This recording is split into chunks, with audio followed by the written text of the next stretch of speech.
think we're live. I got a bright light. I got monitors. I got beer.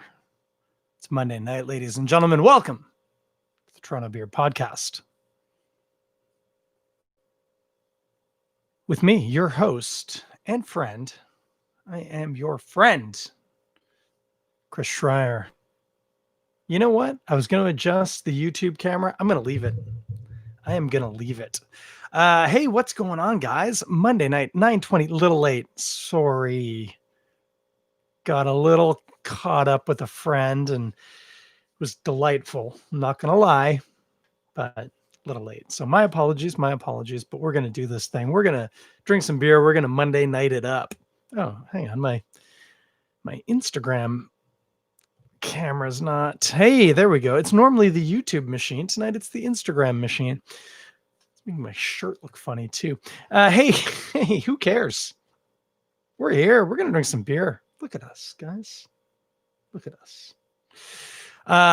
Hey, what's going on? So who remembers last week? Were you here last week? Were you listening? Did you put this podcast in your ear holes? Because if you did, you are going to remember that I was very excited about an order of beer coming to my house from my friends. I've never met most of them except for one of them. And I've known him longer than almost anybody else that I know, that I'm not related to.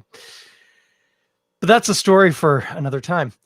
Storm Stayed Brewing in London, Ontario, a city I've been to at least exactly once and maybe more, but not that I remember. But Storm Stayed Brewing, they opened up. They're doing occasional home delivery, but not in their home area. And in this case, they were bringing to Toronto last Thursday, and I got an order, and my golly, I've been enjoying it, guys. I'm not going to lie. Nebulous, the Maelstrom, the Orphic. I might have an Orphic later tonight. Whew. Very, very, very exciting. If you're not familiar, Storm Stayed is in London, Ontario. And I mean, I know about them because I do tend to know about breweries, but I have a friend who works with them, buddy of mine, Paul H., friend of the pod, and Paul is the aforementioned person I've known longer possibly than anybody else that I'm not related to. I would have met Mr. Paul H., friend of the pod, when I was maybe 12, and he was teaching skateboarding at Muskoka Woods Sports Resort, bless his soul. Paul Clark, different named Paul, also teaching skateboarding same time, does point out that I met him in the previous off season, but him, the two Pauls, Paul Harrison, Paul Clark, Mark Dowds. There are probably some other people who I've forgotten, but I'm not still in touch with them. But those would be the three. I've known those guys, well, since I was 12. You know, there were some gaps in there. But Paul H., I think I did just call him Paul Harrison. Gosh, I hope he doesn't mind that. His name's Paul Harrison, guys. Paul H. P. Harrison, friend of the pod. He's living down in London, working at Storm Stayed Brewing, does a lot of their design work. You're going to see that on the screen in just a moment, I promise you. Don't know if he necessarily did this layout, but I know he does a lot of their design work. And I think he's a general man about brewery, pushing the mop, packaging the beer, doing what needs to be done, I think. I think that's generally the case at any brewery that isn't, of a certain size. Anyway, Paul, my good buddy, I think he even assisted packaging my order, and he sent me a couple of something special. And here's what's amazing. He hadn't heard last week's pod when he packaged up that delicious bundle of beer. And so he hadn't heard me talking about the fact that I like my orange juice with 2 fingers of pulp on top. I like pulpy orange juice. And he told me, he said, we have this kettle sour I'm going to send you called Shook. And so he did. I'll show you that. That's not what we're drinking tonight, kids. If you're watching on the screen, that is the Shook Milkshake Kettle Sour. Pardon me, I neglected and it's bumbleberry. I know bumbleberries do exist, but in my mind, bumbleberry is one step above razzleberry. That's the Milkshake Kettle Sour, and I just showed my hand because the other one that he sent me and what we're going to drink tonight is the Super Shook. This is the Imperial milkshake, kettle, sour, pink guava, orange, vanilla, and lactose. And he said to me, it's not for everybody. It's kind of like orange juice. And I said, that's funny. Did you just literally listen to the podcast that went live minutes ago? He said, no, I haven't. I said, I just described how much I like orange juice with a lot of pulp. This is very serendipitous. So anyway, I'm going to put the regular shook back in the fridge. When I liberate myself from not drinking alcohol on Friday, that might be one of the first ones I have. But we are going to enjoy this Storm Stayed Brewing Super Shook Imperial Milkshake Kettle Sour. Spoilers. Can you get this at the brewery? No. No, you cannot. I believe Paul told me this came out of his private stock. This is a beer they do make not irregularly. It's certainly not a flagship. That's not a flagship style beer. But it does come out periodically. They do switch the fruits. They play with the fruits. So if you're in the area, London area, or if you're just following them on Instagram, and I would recommend you do, nice Instagram account, very lovely photography. Keep your eye out for the Super Shook, or maybe don't. I don't know. I haven't had it yet. Maybe I shouldn't overcommit. But let's get into this. I'm going to crack this bad boy open. This is the Super Shook. You know, I tend to make fun of beers that use a lot of modifiers. Imperial, milkshake, kettle, sour.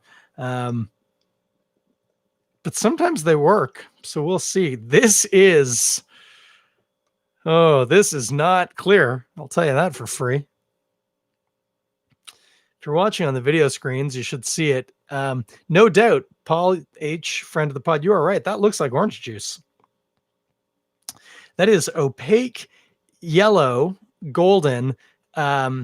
Looking at it on my screen, which has a very bright LED light on it, that's a good description. Very opaque, milky, concrete-like, maybe even. But with the light behind it, and this is an interesting construct. It does tend to brown in the middle. It's a very dark, opaque beer. Looks like orange juice though, kind of yellowy orange color in the bright lights. Nice bit of head. Yeah, I'm getting a ton of tropical fruits assaulting me up in the face right now. So that's a positive step. Okay, let's do this. So what do I smell? Right off the top, the first thing I think, Flintstone vitamins. So citric acid. It's acidic. It's kind of citrusy, but nondescript kind of way.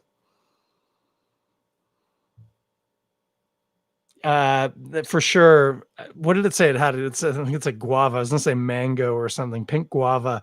A very tropically, fruitific kind of aroma. A little orangey, as I'm thinking about it, but tons of tart, acidic fruit for sure. That's what I'm getting a sniff of. Let's give her a spin.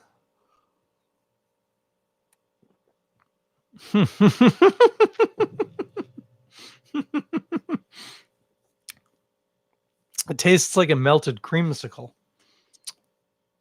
That's exactly what it tastes like. It tastes like a melted creamsicle. It's very milky and creamy. And at the same time, it is very tartly acidic. It doesn't taste like orange. It tastes like orange juice concentrate. 3 cans of water perverts me. That's what it should say on the label of this beer. It should say Super Shook Imperial Milkshake Kettle Sour. 3 cans of water perverts me. That'd be perfect. This is delightful. Well, I like it a lot. Delightful is an unusual word to use for this. It's aggressive. It's very sour. But there is so much lactose sweetness. By the way, if you're a little lost right now and a little confused about what I'm talking about, stick with me. I'll explain it. But there's quite a bit of milky sweetness as well to offset it. This is it's a different way of thinking about beer. That's definitely part of what it is. It's very tasty. Within the realm of what we tend to think about beer being, if you were to put beer in a box, there are certain things that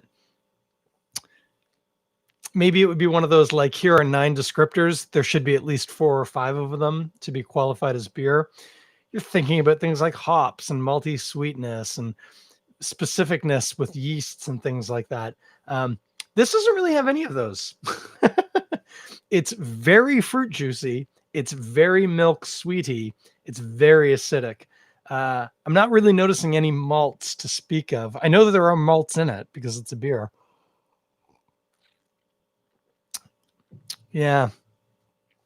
It's mostly fruit juicy, milkshakey, which is the lacto part of it, and quite tart with that fruit juiciness. Again, it's kettle sour. It should be.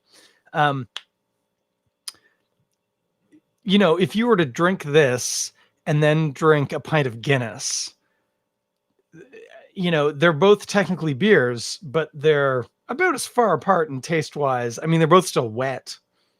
So that's something. But this is definitely on what we would consider the leading edge of how we talk about beer. It is beer, but functionally, technically, this is definitely beer. But this does not taste like beer. If I'm honest, I mean, like, it tastes kind of like I don't want to say a cooler, because coolers have a pretty negative connotation, things like Smirnoff Ice and crap like that, which is basically soda pop with vodka in it, which, hey, that's not a problem. If you like soda pop with vodka, cool. There was a time back in the day when I think it was PC brand. It was certainly Dave Nickel was involved, and I think it was PC brand. They were making a cooler type beverage, but it was sold at the beer store. It wasn't sold at Loblaws because obviously this well predates alcohol sales at the grocery store. It was sold at the beer store, and I think it was PC label. And they were coolers. Like they were directly to compete with Mike's Hard Lemonade. Mike's Hard Lemonade was huge in the province at the time, and this would have been sort of turn of the millennia. Because I think I remember drinking it legally, which is always a good marker. So I was like 19, 20. Sometime Erica's parents would have it at the cottage, and I would have a sip. Or I'd have more than a sip, let's be honest. But because they were sold at the beer store, they were beer based, but they were, you can add a lot of stuff to beer and it's still beer technically. And you can kind of make it taste like other things. And that's sort of what they're doing. This isn't like that. This is very different. For one, it's a kettle sour, which they definitely weren't doing. For two, I'm pretty sure this is probably real fruit taste. And I'm pretty sure those were artificial tastes. But it's a similar idea. Like, it is technically a beer. Certainly you could sell it at the beer store. It's beer. But does it taste like like if somebody said, do you like beer? And you were the kind of person who said no, this might throw you. You might not dislike this, if that makes sense. It is quite something. It is, I'm going to say it's not as acidic and sour as I was expecting it to be. But it is crazy, citrusy, tropical, and so creamy. So creamy. And yeah, it is just like opaque things wish they were this opaque. It is thick. It's very nice. Mouthfeel, I said thick. It's not heavy on the mouth at all. It is probably medium weight, if we were to be honest. I think that's probably has a lot to do with the fruit juices that are involved in it, giving it some sugar density. So very, very cool beer. Paul, thank you. This is quite something. If I'm honest, I probably wouldn't drink 2 or 3 of these on a night, but having one of them is delightful. To be honest with you, I almost kind of wish I had like a paper umbrella with like a pineapple wedge or something on it. That would be a really nice accoutrement to this drink. It does kind of drink like a fancy schmancy cocktail. Not like a hipster cocktail, more like not like a frozen margarita, because it ain't frozen, but like something along those lines. Just a tasty tart. It's not very boozy though. But what was it? Oh yeah, 8.5%. It is boozy. It's 8.4, but it's quite boozy. But it doesn't taste that way. But it just has that sort of, yeah, it's like one of those fun cocktails. You should have some ice and a big, barbershop stripe straw in it and all that sort of thing. but it's a beer. So we can just drink it straight out of the glass like this, even though it looks kind of like orange juice. But yeah, delicious. Really, really cool. I'm going to kind of background process and think about food with this, because that is seriously messed up, thinking about what you might want to eat with that. Let's instead, I'll tell you, because there are a lot of modifiers here. It's an imperial, milkshake, kettle, sour. So the first thing we're going to do, we'll deal with kettle sour. We have talked about this before, but the idea here is, now let me see. Kettle sours are, you transfer the wort from the mash tun to the kettle, but you don't immediately start it to boil. You allow it to sour in the kettle. I'm pretty sure that's how that goes. And I think sometimes they'll even inoculate it. So you want to make sure that you get a specific strain of bacteria or whatever. And so you'll hear people kettle souring, and they'll add a bit of yogurt with like live bacterial culture in it, or sour cream, to kickstart that bacteria process to create some acidity. From the sugars that are already present. And then of course that acidity, when you then boil the kettle, you kill all the bacteria, but that acidity that has been produced, it's created acetic acid, doesn't go away. It stays in the beer. And then when you ferment it out, the acidity stays. I think that's how that works. I'm pretty sure that's what we're talking about with the kettle sour. So far so good. That's a kettle sour. All right, next step, milkshake. Milkshake is shorthand. It means they add lactose, sugar, just syrup. You pour it out of a thing. You buy it and you pour it out of a thing. The cool thing with lactose, it's sugar. So we have a lot of sugars that we deal with. Dextrose is another one. Maltose, very prevalent in beer. Lactose, the funny old thing with lactose is the brewing yeasts, ale yeast and lager yeast, Saccharomyces cerevisiae and Pasteurianus, they can't eat lactose. You might even say they're lactose intolerant. You'd be wrong. Lactose intolerant people eat lactose and then feel really sick. These guys won't even eat it. They're like, I'm not going there. I don't eat that stuff. But what that means is all that milky sugar, which has a notably milky taste to it, is present in the final product, which is what I'm drinking right now. So you get this sort of milky sweetness in the beer, which might sound a little weird, but you'd be surprised how well it works. Having another sip just to demonstrate it. The other thing is they'll often add vanilla, and I think this one did say it had vanilla in it. Yeah, it does. So to milkshake something, there's generally lactose and vanilla in it. It's like adding a scoop of vanilla ice cream. And then the last thing was imperial. So you remember I showed you the other can, the shook.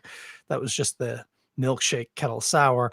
This is the imperial. That means they've made it with a grain bill with more available fermentable sugar, so you create a higher alcohol content. And as noted, 8.4% alcohol. This does not drink like it's 8.4% alcohol.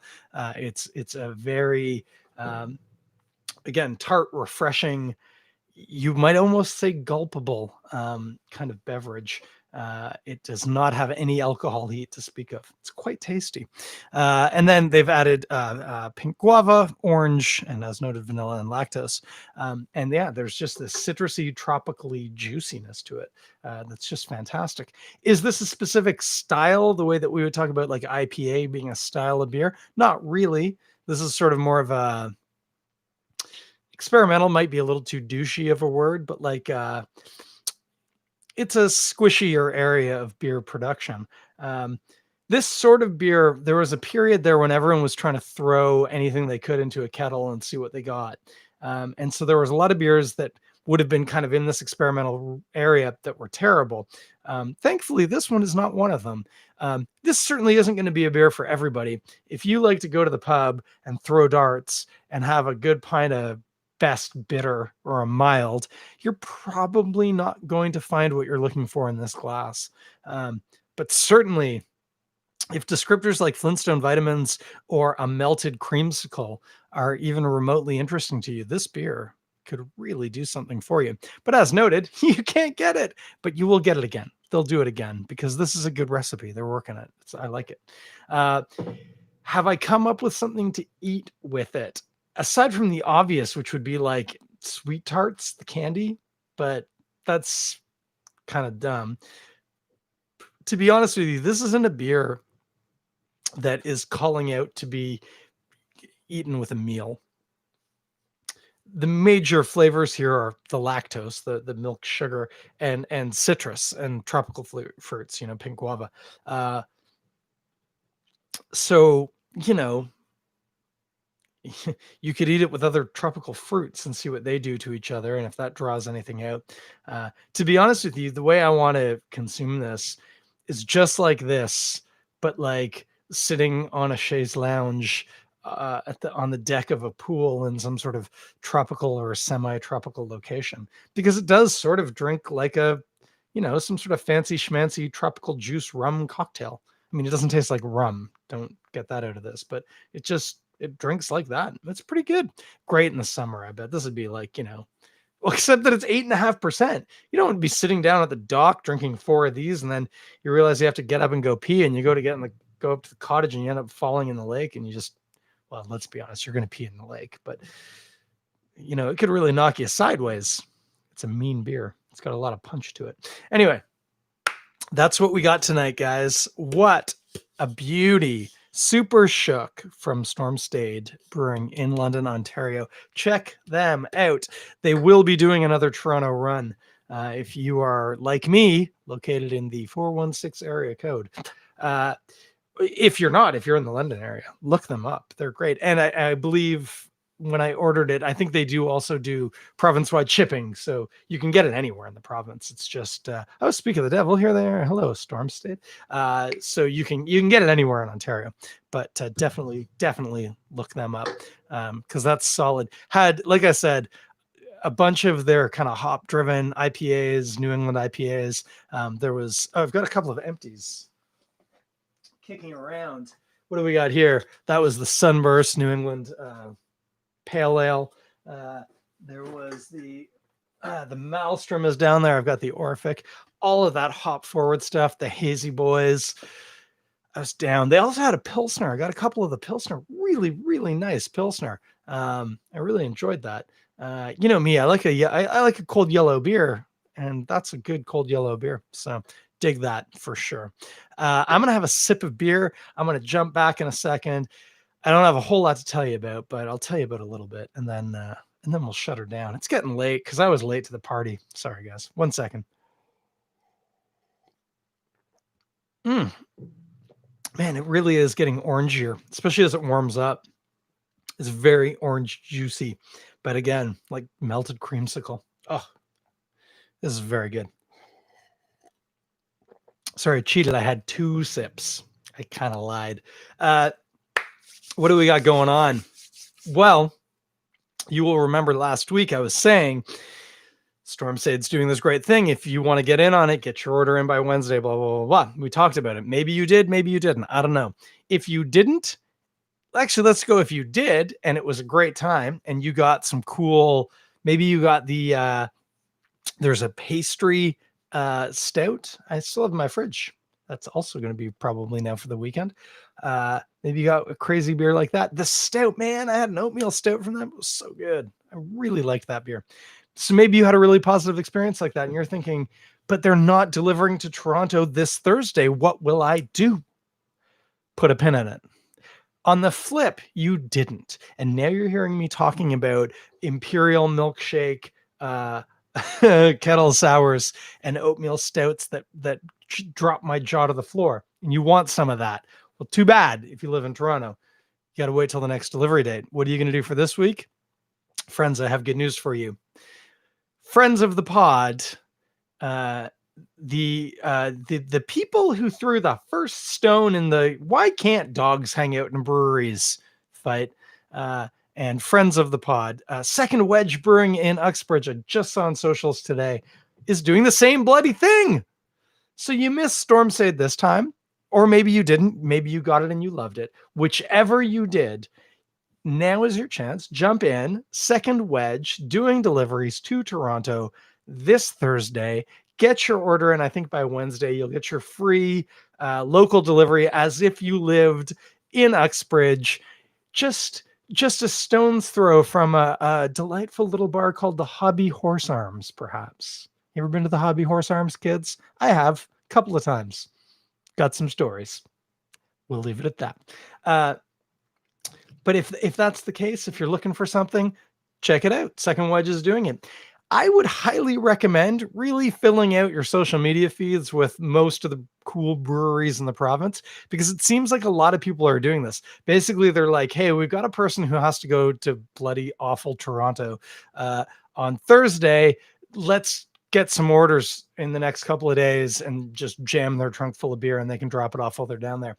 And while that isn't ideal for them, like I bet if you live somewhere like Uxbridge or London or wherever, having to drive like not only into Toronto, but like to where I live, which is in gross Toronto, like as far away from any main artery as you can get.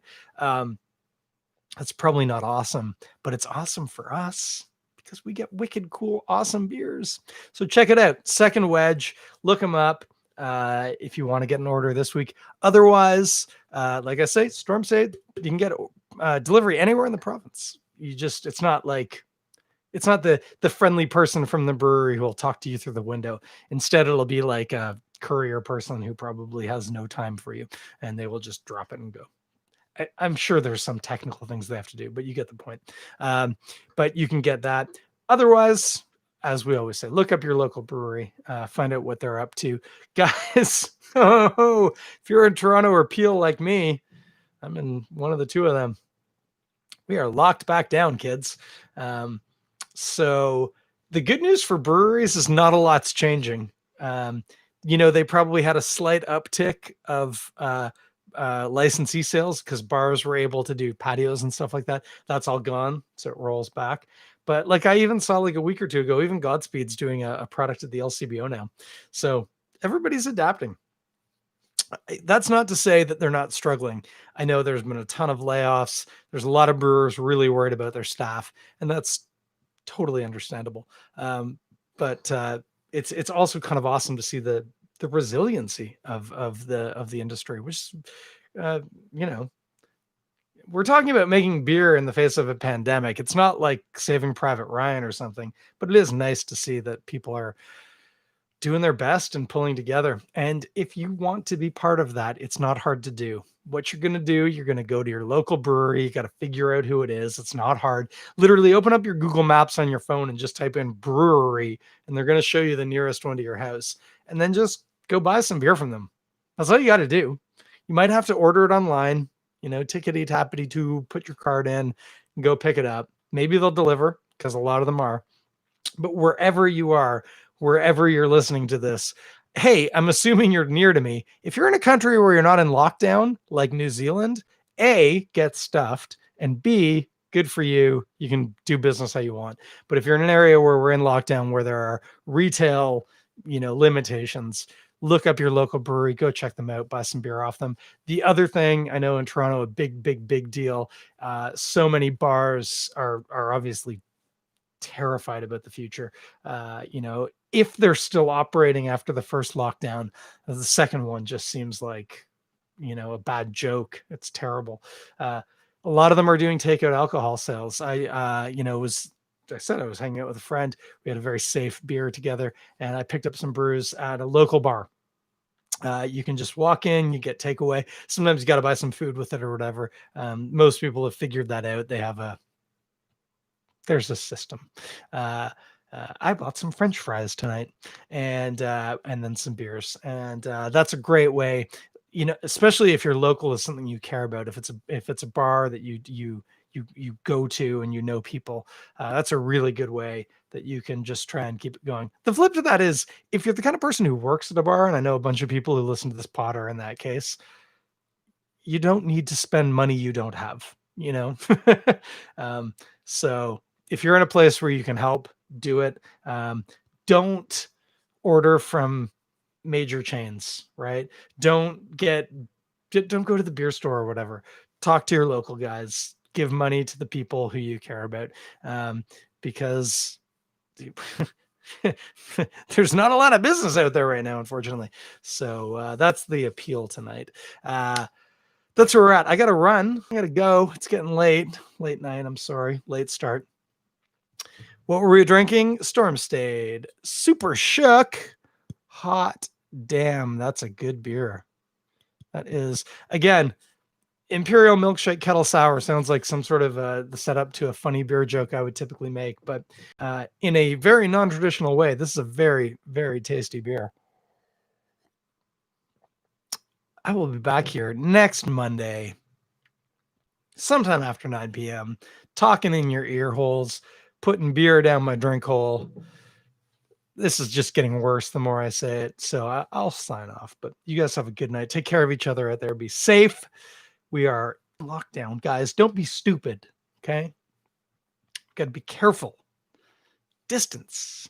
Wash your hands. Wear your masks when you can't stay more than 2 meters away from people. All this stuff. You've seen the posters, guys. We've been in this for like, I don't even know, 7 months, whatever. Let's just do it. It would be amazing if, I don't think Christmas is going to be awesome this year, but if New Year's was like turning a page, it's in our hands. It's up to us. If you really have to go get, whatever you're going to do and infect 6 people while you do it, means we're not going to have a fun New Year's, but that's up to you guys. I'm going to step off my soapbox. I'm going to go. I'm going to finish this delicious beer and probably have an Orphic when I'm done. And you guys all be good. We will see you. I will not see you. We've talked about this before, but you might see me on one of these screens in about 7 days, give or take, 20 to 40 minutes.